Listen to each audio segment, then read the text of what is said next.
Hello, I'm the Nostalgia Critic. I remembered so you don't have to. I gotta be honest, it wasn't easy growing up as a boy in the 80s and 90s. Who am I kidding? Yes, it was. But that's because we had help.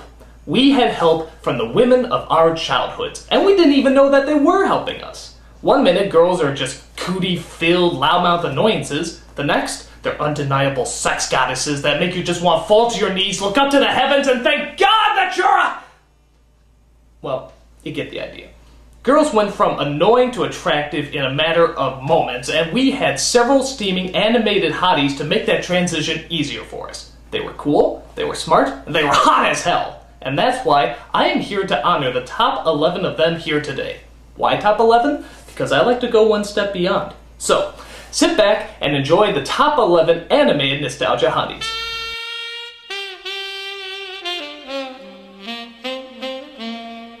Number 11. Linka from Captain Planet. Yeah, as much as I hate this show, you have to admit that little Russian stroganoff was pretty damn attractive. She was cute, strong, and had one hell of an attractive accent. Saving our planet is, yes, a good thing. Oh. Go away! So what if she thought that all Americans were uncommunistic pigs? My sweet imperialist dog. That doesn't mean she didn't drive us wild. And with the power of wind in her hands, you can tell this Soviet softie that she can blow me away any day. Do it! Number 10. The Baroness from G.I. Joe. Though technically working for Cobra, the bad guys on this show, this Baroness had us all debating whether or not we should be switching sides. So why'd you join Cobra? The Baroness. Me too. Hot, isn't she?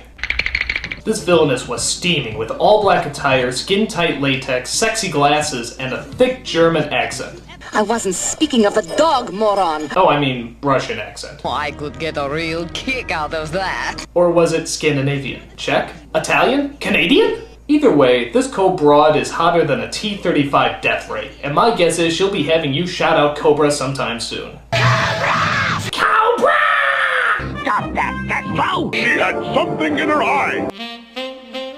Number 9. Sailor Moon from, well, Sailor Moon. I have to admit, I put her pretty low on this list because I found this show just so goddamn annoying. Even when I was a kid, I thought this show sucked. I mean, the story makes no sense, the characters are all morons, and they keep using the same chunks of animation over and over. However, if there were chunks of animation that they had to use over and over, it would definitely be the transformation scenes. I mean, damn. This is like an intergalactic striptease. Actually, the funny thing about these scenes is that they always take like 2 minutes to go through all the transformations. I mean, what the hell are the villains doing during all that time? Alright, Sailor Moon, I'm a big bad monster. What are you gonna do about it? Moon Prism power!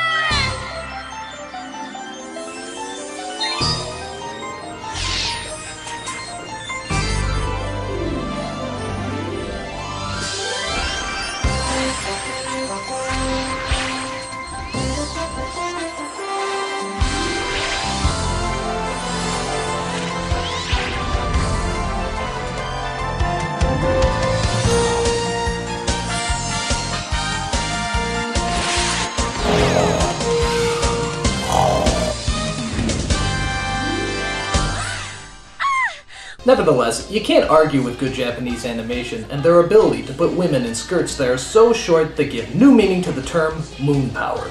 Sailor Moon, from anime to animator. Number 8. Harley Quinn from Batman. Of all the characters in the world, you'd think the Joker would be the last person who would need a sidekick. But when one of the writers suggested that one of the Joker's henchmen should be replaced with a henchwoman, instant history was made. And thus, Harley Quinn was born, an energetic, totally psychotic airhead who had the hots for the Joker, aka Puddin'. Since then, Harley has gone on to stardom, even getting herself her own comic book series. So what is it that makes her so damn attractive? Is it her energetic personality? Is it her figure in that skin-tight outfit? My guess is it's because she's going out with the Joker, which gives the rest of us homicidal maniacs who are dreaming of love much needed hope. Do tell! There's no doubt about it. Harley Quinn gives new meaning to the term crazy love. You're really sick, you know that, boss? Number 7. Hello Nurse from Animaniacs. If more nurses looked like this, I'd probably go to the doctor more often. With her 40s style dress, long slinky legs, and hot killer body, she's the cartoon character that made sexual harassment fun again. And even helped coin the phrase, "Hello Nurse." Hello, nurse. Okay, so I don't think this phrase ever actually caught on, but it was definitely used in the show a lot.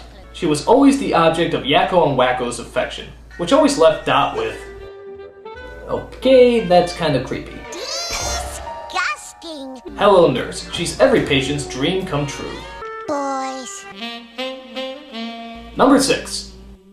Chitara from Thundercats. If Angelina Jolie and Chester Cheetah ever had a kid, chances are she looked something like this. Faster than lightning and just as hot, Cheetah was just as exotic as she was erotic.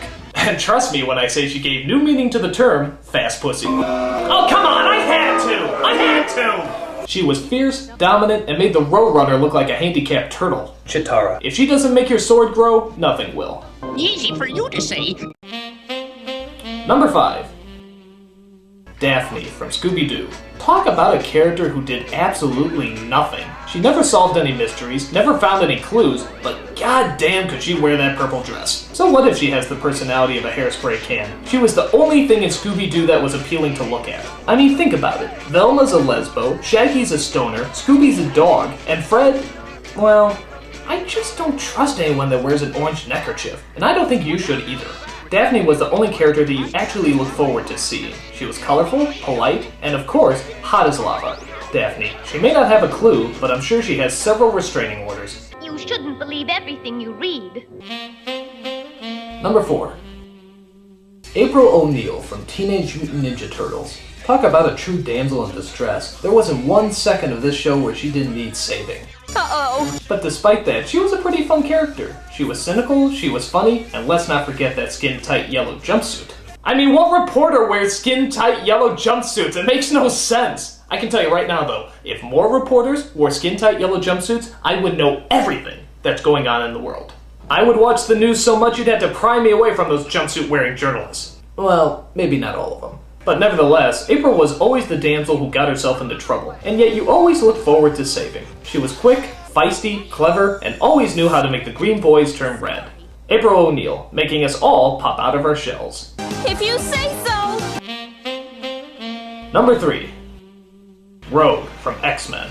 There's nothing like a little southern comfort to calm you down, and Rogue was definitely that. With her sizzling accent and southern personality, Rogue was always that forbidden fruit that you could never touch. Literally, if you touch her, you go into a coma for the rest of your life. But hey, that just made us want her more. She could fly, she was strong, she was smart, and of course, she was saucier than Texas prime rib on barbecue night. That's not funny. A lot of men don't like the idea of women being stronger than them, but in Rogue's case, she can kick my flabby white ass any day. In the mood for a hot date? In a bullseye. If there was ever a triple X-Men, you can assure yourself that Rogue would definitely get top billing. You can drain my energy anytime, Chef. Number 2. Ariel and Jasmine from The Little Mermaid and Aladdin. It's hard to choose which one of these fairy tale beauties was sexier, so I just gave them both their own number 2 spot. I mean, these two hotties make Barbie look like Betty Crocker. With their big, wide eyes and soft, curvy lines, there's no doubt that Disney definitely knew how to make our dreams come true. Now, a lot of you might be wondering, why didn't I put Belle on there? Well, it's not that she wasn't beautiful, smart, and a well-developed character. It's just that, well, she didn't show her navel. And on this countdown, that earned you like 20 more points. Sorry, kid, nothing personal. Now, all 3 of these beauties made their appearance at a time when anime women were just concerned about one thing. More. There's so much more. There must be more. I want more. Why is it Disney women are never satisfied? You're fucking royalty! If you had any more, you'd be freaking gods! But nevertheless, it was Ariel and Jasmine who were the exotic beauties, even though Ariel is technically a fish, which would make relationships difficult, but not impossible. Both of them were active, fun, adventurous, and willing to show off their belly buttons. Ariel and Jasmine, the princesses of our hearts. And every other stuffed shirt, swaggering peacock I've met. And the number 1 anime nostalgia hottie is... You had plenty money now. Man, like I even gotta say her name. There is no doubt about it, Jessica Rabbit is the most attractive thing ever drawn on paper. With her thick, luscious lips, half-shut eyes, and long red hair, Jessica Rabbit had every man jealous of a stinking cartoon character. Come on, Roger, let's go home. I'll bake you a carrot cake. That fucking rabbit. And of course you can't overlook that phenomenal body, which I don't think could technically exist in real life. I mean, think about it. If the breasts are twice the size of her waist, and yet her waist is half the size of her legs, she would probably fall to the ground unable to keep her balance. But fuck it, we didn't care. She looked unbelievable. The ultimate femme fatale. She was mysterious, erotic, and knew how to tempt men. In fact, she might have tempted them too much.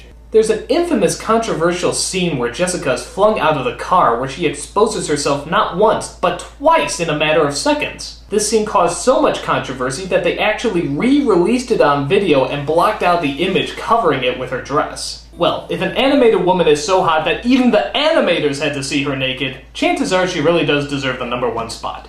Jessica Rabbit. I'm not bad. I'm just drawn that way. Really drawn that way. And those are the top 11 anime nostalgia honeys. If you got some laughs out of this, thanks for watching. If you got aroused by any of this, they're not real. For God's sake, seek some help. I'm a nostalgia critic. I remember it so you don't have to. Why don't you do right?